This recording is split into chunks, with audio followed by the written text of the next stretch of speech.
Hello.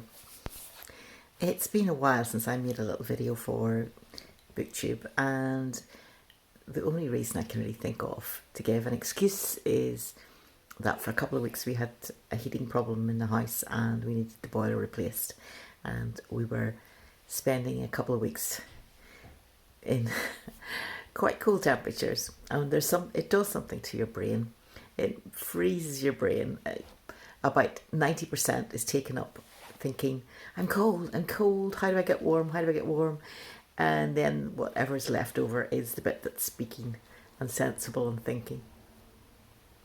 So I hope you had a warm Christmas holiday season, and I'm here to talk about some books. I'm going to call it Last Scene Reading. It may become part of a series, and it's my version of catch up what I'm reading, weekly roundup, different things people call it. And there's a lot of books that I've been dipping into and out of for a while, and again I'm going to bring up another excuse, so this is almost like a group of excuses. Could be also the name of the video as well. And the reason I'm in some of these books I'm going to be showing you for a while are that a lot of them are non-fiction, and because of that I've discovered I need to read another book alongside it because it's been referred to, or you need to have both these things together, or sometimes just simply they're semi-reference books and therefore you can dip and dive, you can read a little chapter here or a section there, and they're not so much books that you sit down and read straight from page 1 to page 300. And that's my excuse, and I'm sticking to it. There's less of a plot in some non-fiction books. Not all, of course. If it's a biography, you do have that sense of what's going to happen next. So I think that's most of my excuses out of the way. Let's get on with the books. And I want to start off with a hearty recommendation of a book, which is this one here, which I'm going to have to angle carefully so you can read it in the light. The World Broke in Two, and the subtitle is Virginia Woolf, T.S. Eliot, D.H. Lawrence, E.M. Forster, and the Year That Changed Literature by Bill Goldstein. Now that's quite a title, isn't it? The Year That Changed Literature. But it was also the year in which a certain book called Ulysses came out, which is also kind of, people will maybe regard it as a cutting edge, a year in which things changed, and it was changing the novel. It's, some people think for good or some people think for bad, and variations differ. It's either a work of great staggering genius or it's just staggering that he got away with it. It just depends. It is Marmite, it is literature Marmite. But anyway, so Virginia Woolf and T.S. Eliot and Morgan are mixing in the same social circles, and this book refers a lot to that. T.S. Eliot is writing The Wasteland, Virginia Woolf is thinking about writing Mrs. Dalloway, and Forster is writing his book set in India, A Passage to India.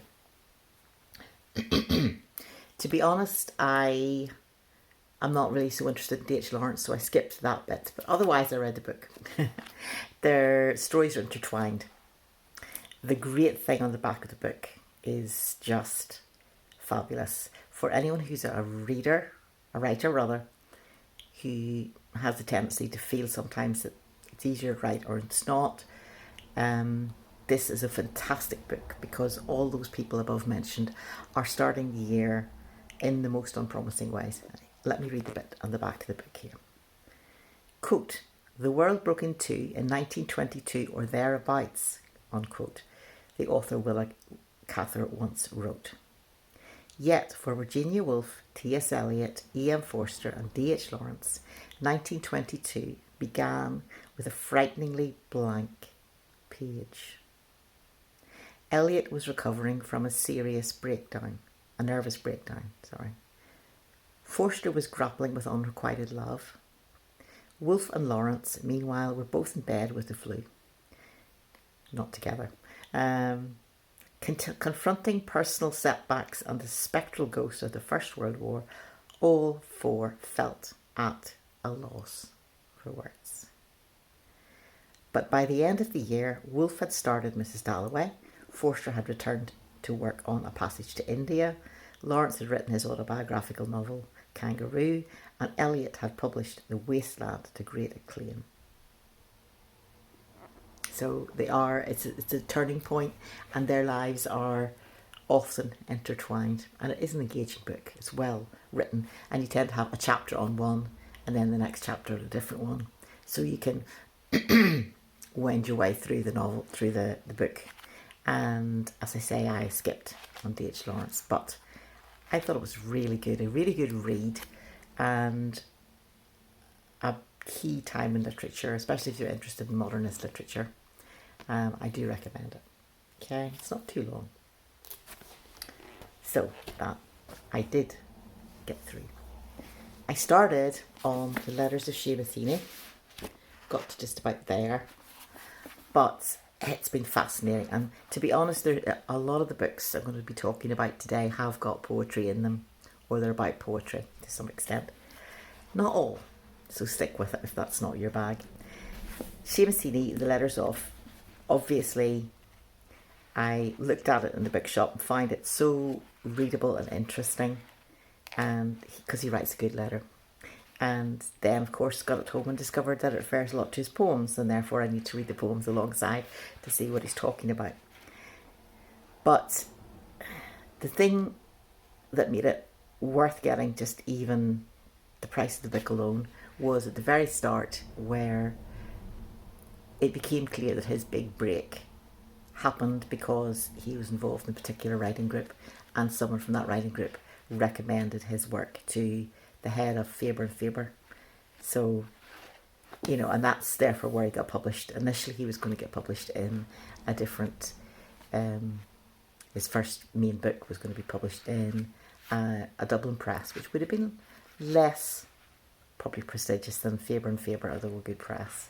So it just, the thing that it really spoke to me about is the poetry world, is that you need to be reading and writing and in correspondence with other poets and aware of what else is going on, reading what everybody else is writing, and it is a whole world in itself. So, Seamus Heaney. A book I've been interested in for a long time. Oh, little fall of books there. Today's Sounds for Yesterday's Films is about putting new music to old films, especially silent movies. Obviously that's from Metropolis. And again, that's something that I've read it, and as I'm reading it, and I have been making notes in it, but I find it comes across with different versions of films out, and I need to actually get the films to read to accompany this in some parts. So that's what I'm reading, but I have to pause at the moment. And then I need to get the films. I'm stuck in purgatory with Dante on Canto 18, and I think what might help me is to look at Tom from LA's channel, where he goes into the references and talks about each of the cantos separately. I think a little bit of somebody being excited about it will re-spark and get me going back on the path towards the light. Gift. December brings us gifts. I got this book from a friend, and the title is What You're Looking For Is in the Library. And I am well known for liking books and libraries especially. And it's by Michiko Aoyama. It's in translation, and sometimes I think the translation into English has lost a little bit. It sounds a bit wooden, but it is a series of stories in which different people find that their paths take them to the library, and a rather strange librarian who has a habit of recommending a book that somehow at a tangent relates to what they're going through at the time and helps them in the next stage of life. Little short stories. Now I've got 10 more books to talk about, and we really are going to be into the deeper end of poetry.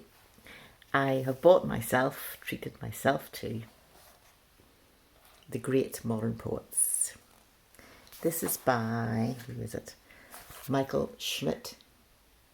and it is an anthology of the essential poets and poetry since 1900. Now that's quite a statement. This is the title page, not the title page, the contents page. And so he is covering Hardy, Malay, Wilfred Owen, Cummings, Graves, Robert Lowell, Philip Larkin, Allen Ginsberg, Frank O'Hara, Ted Hughes, Derek Walcott, Sylvia Plath, and winding up with James Fenton, who was born in 1949. So it's covering a lot of ground, but I think it would be better to say that it covers the 20th century rather than up to the present, because there's more current poets I can think of that are not covered. But anyway, what he does is he gives a little sketch. For example, here's Wilfred Owen, a couple of pages, and then major poems, and then you're into the next person. So it really is quite a series of little sketches. Brilliant if you're starting to get into poetry and think, oh, I'm not sure who I'd like. It's a great anthology. Plus there's that little bit of biography, so you can tell if the person has something interesting in their life or has lived in a particular place that interests you, or just to start finding out a little bit more about them. Very much recommended. Similarly, but this is a library book, so I'm working my way through this, the poetry book, Big Ideas Simply Explained. It's by Dorling Kindersley, and it's a lot more thorough, and it will take a period, a poet, give you a lot of details. There'll be a timeline running through it all. There are diagrams, photographs or portraits, and covering main themes. So it's very much what else is going on at the time, little quotes, lots of little bits of information about poetry. Great overall view. And let's see, when does it start? Myths and heroes around 2100 years BC. So, right up until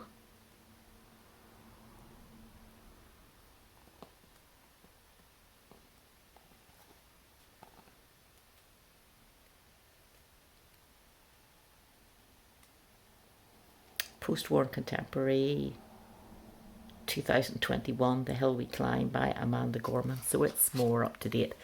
Obviously bigger, hardback, glossy, probably more expensive, but I'm finding it really great as a way to quickly find out about a whole era, because it's written more like a history book and the people within it.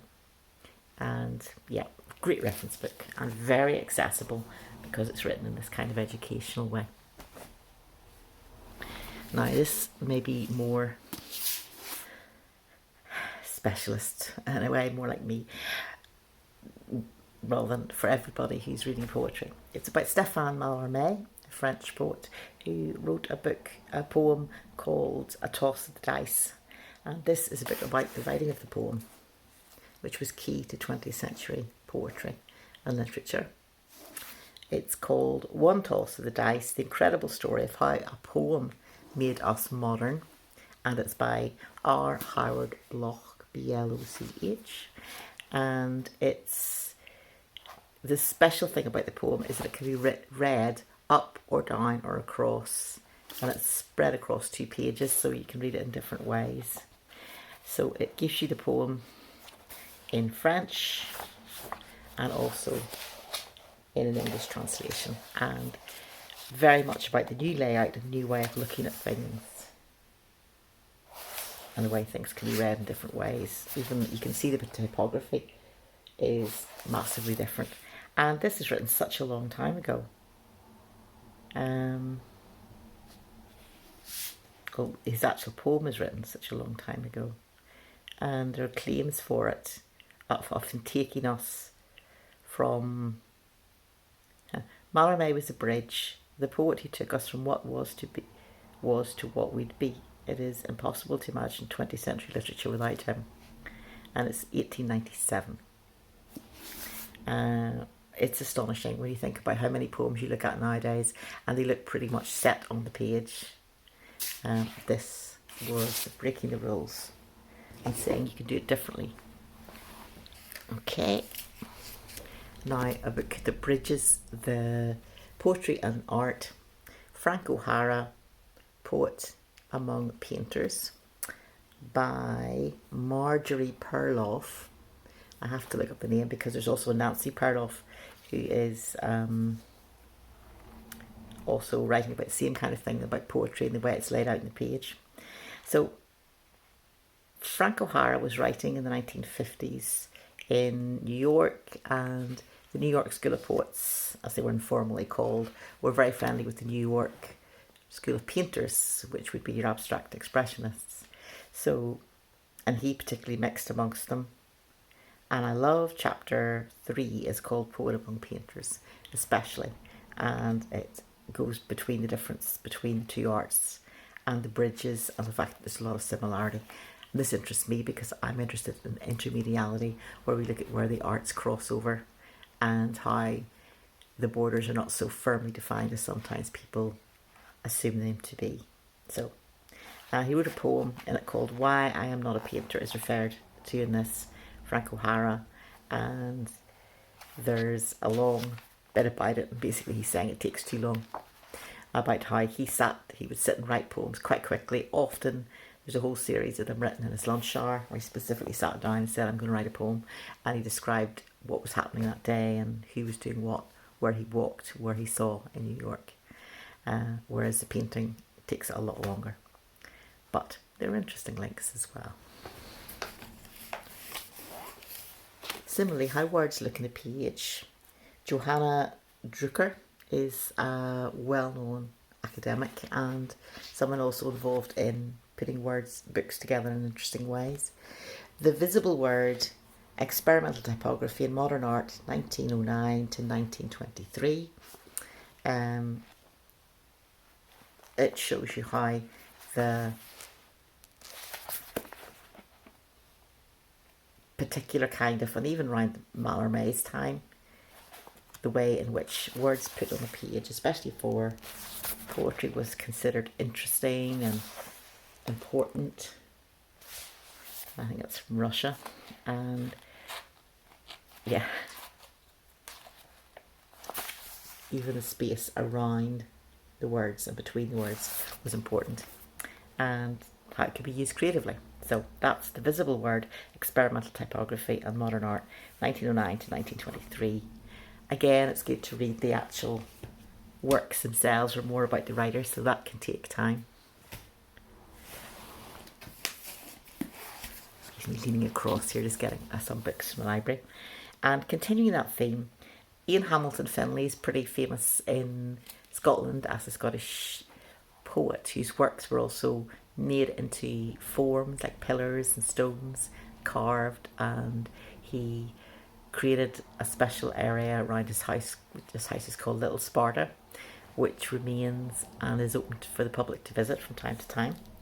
And these are his letters, Midway. Letters from Ian Hamilton Finlay to Stephen Bann, 1964 to 69. And they are also about the work that he did, which was, again, you might call it concrete poetry, but it would be words on stone or maybe on wood or so forth. And he was extremely well known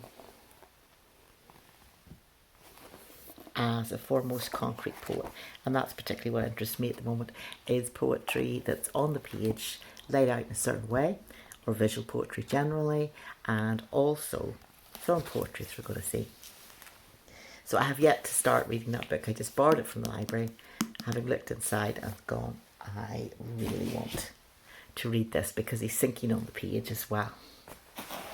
At the same time, I have borrowed a book in collage, Shock of the News, and it's showing how, again, words, but cut out words or numbers and colour were used by people to make works of art or remake something that looked like a newspaper but actually wasn't, or put something else on the page. The back of the book, you can see there's an example where someone has blued out a lot of the wording. Sometimes that's a way of finding what's called found poetry, is that you blank out areas of newsprint and then the words left in between become a found poem. So we're on the last few books now. Library book. Reference. The Poetry Toolkit. Useful on looking at poems more than writing them.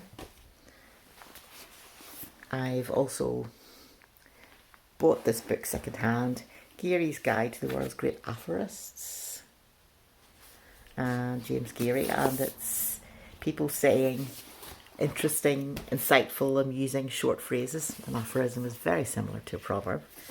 Let's see a couple of examples. From George Herbert. Love your neighbour, yet pull down not your hedge. Living well is the best revenge.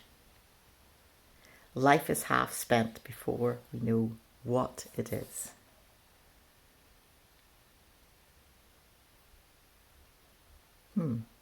Followed by a Dutch psychoanalyst and poet, Frans Hedema. Just saw him there. Pioneers have left many people behind.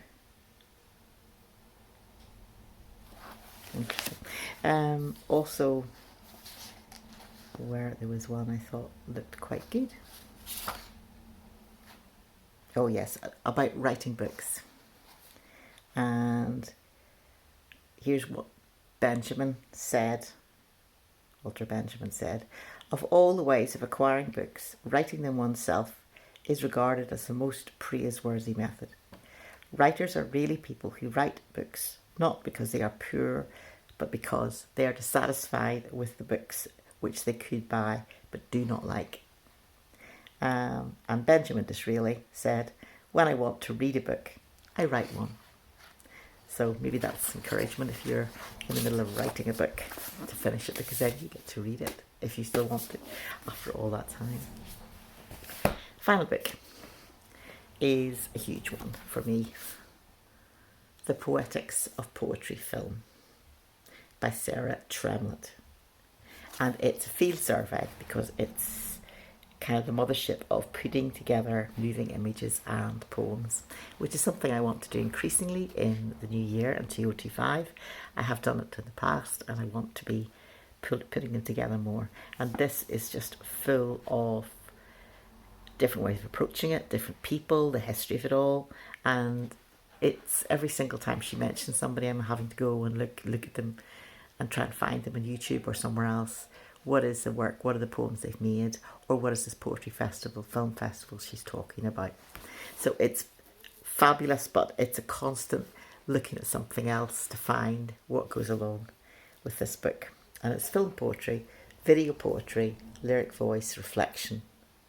And she has a lot of people writing substantially who are practitioners and saying what they do, or interviews with them, and so it becomes a really astonishing book.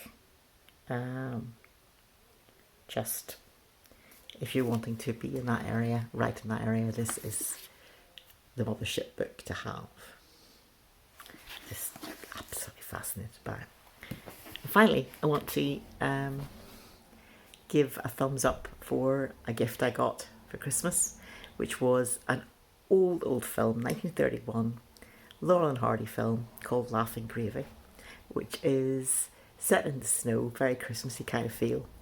They have got a dog and they're not supposed to have, and the landlord has definitely said do not have any animals, so they're trying to conceal the dog's presence from him, and it goes from there and it keeps going. I viewed it yesterday and it was hilarious, in fact 2 days ago, and it was hilarious on Christmas Day. Made in 1931, made me laugh in 2024 and just go, oh, they can't top this, it can't, and then it just did, it kept going. The humour just kept going. and the amazement and the spectacle. So that's my recommendation for a film in 2024 or 2025 would be check out some of the older ones, as well as the newer ones, obviously. So thank you for having this time, spending this time with me, and I hope you've enjoyed it, and hope to speak to you more in 2025. Bye for now.